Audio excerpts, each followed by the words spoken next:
soo dhow magacaaga saddexan ma dhageystaa barnaamijka garashoodaga haddaad dhegeysateed maxaa si gaara kuu soo jeedta bismillahi raxmaan raxiim magacaygu waa nuurudiin saciid xaashi burhaan waa mahadsan tahay barnaamijka garashoodaga waa dhageystaa waxyaabaha xiise geliya oo soo jiitayna waxaa ka mid ah shaqooyinka uu qabto oo ay ka mid tahay runtii barnaamijyada taxanaha ah ee uu soo daayo oo markasta aan dhageysto oo ay ka mid yihiin xalinta khilaafaadka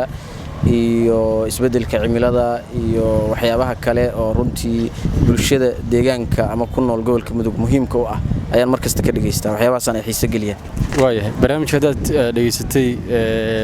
maxaa si gaar u tilmaami kartaa leedahay waxyaabahaas waxaa bulshada ka bedelay waxaasuu bulshada ku soo kordhiyey waxaasuu bulshada oo dhibaato hore ka dhex jiray way markii dhageysteen barnaamijka buu wax badan ka bedelay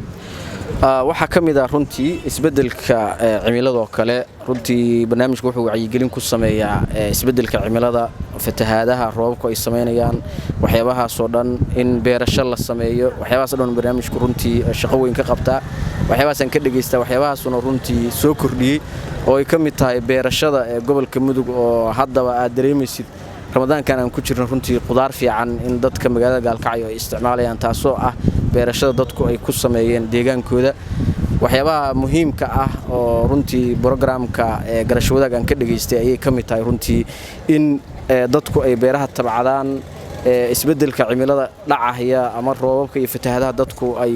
ka hortag ku sameeyaan waxyaabahaas ayaa ka mid runtii waxyaabaha aan ka dhageystay oo mar kastana aan dhegta ugu taago waaya deegaanka dhibaatooyinka gaarka ka jira oo is leedahay xal baa laga gaari karaa ama si gaar ah dhibaatooyin oo saameyn adiga kugu leh ama bulshada kale ku leh maxaa ka mid ah waxaa ka mid ah xalinta khilaafaadka ka dhaca xilli roobaadka oo kale ayaa ka mid ah oo runtii ay ka mid tahay dadka reer guraaga ay sameeyaan markii roob uu ka da'o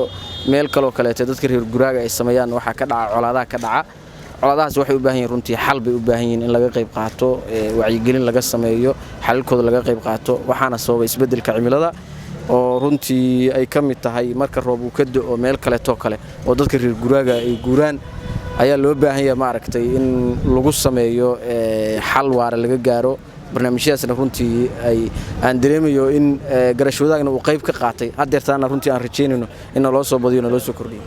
waay adi maxaa si gaara kuu soo jiitay ugu dambeyntii aad is leedahay waxaas baa soo jiitay oo si gaara aan u jeclaystay sidoo kale barnaamijka baraha bulshada laga daawadaa idaacadihii meelaha miyiga iyo deegaanada fogfogna waa laga dhegeystaa marka arrintaas maxay ka dhigan tahay aad aad mahadsantahay burhaan mar kale waxyaabaha aadka ii soo jiita runtii oo mar kasta aad ugu raaxaysto horta waxaa ka mid ah sheekada geedi iyo gobaad oo runtii barnaamijka garashoodaag ama brogramka garashoodaag qayb ka ah sidoo kaleete waxyaabaha aadka ii soo juutay waxaa ka mid ah wacyigelinta joogtada ah oo barnaamijka garashoodaag laga sii daayo mar kasta iyo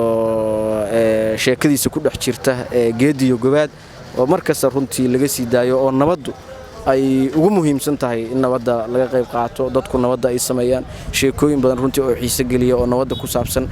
ayaan runtii ka dhageystaa waana waxyaabaha mar kasta anugu aan ugu taxanahay dadka baraha bulshada runtii aadka ugu taxan oo aad u dhageysta ama falcelin xitaa ka sameeya marmarka qaar waana waxyaabaha runtii soo jiita oo anugu mar kasta aan ku taxanahay mar kastana aan dhegteeda u raaraciyo muhiimadda goonida ahna u leh gobolkan iyo dadka ku nool iyo bulshada magaalada gaalkacyaba ah in runtii nabadda dadka lagu booriyo lagu dhiirigeliyo dadku inay nabadda ka qayb qaataan barnaamijka garashoodaagna runtii shaqadaas uu bulshada u hayo ayaa runtii aniga si gaar ii soo jiidata waan uga mahad celinayaa asaga iyo maamulkiisa